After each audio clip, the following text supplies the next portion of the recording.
মহিলা এবং তাদের সঙ্গে অন্যরাও রাস্তায় নেমেছিলেন বিচারের দাবিতে গত 14ই আগস্ট।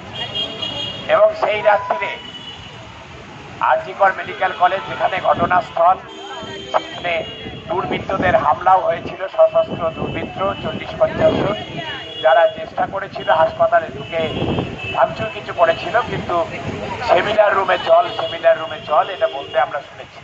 অর্থাৎ তথ্য প্রমাণ লোপাটের একটা শেষ মরিয়া প্রচেষ্টা সেটা করা হয়েছিল। আর.জি. করের যে ঘটনা আপনারা জানেন, এবং ঘটনা এটার কোনো নজির নেই। এই ন্যাক্কারজনক ঘটনার নজির সারা পশ্চিমবঙ্গ কেন ভারতবর্ষ বা সারা বিশ্বেও কোনো নজির নেই যে ডিউটিরত অবস্থায় এক মহিলা চিকিৎসক তার নিজেরই হাসপাতালে নৃশংসভাবে ধর্ষিতা হলেন এবং খুন হলেন।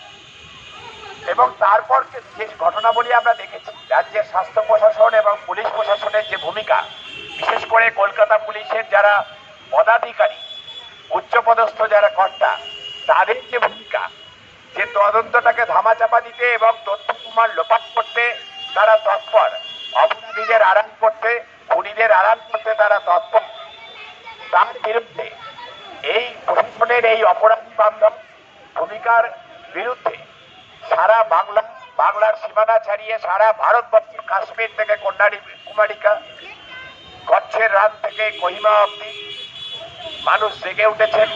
এবং দেশের গণ্ডি ছাড়িয়ে সারা পৃথিবীতে আজকে সব কথা মহাদেশে এই নিয়ে আন্দোলন হচ্ছে, প্রতিবাদ হচ্ছে, মানুষ পথে নেমেছেন। ইউরোপ, আমেরিকা, আফ্রিকা কোনো মহাদেশে বাকি নেই যেখানে, কোন পৃথিবীর কোনো বড় শহর বাকি নেই যেখানে বড় শহর, ছোট শহর, বিভিন্ন জায়গায় মানুষ পথে নেমেছে।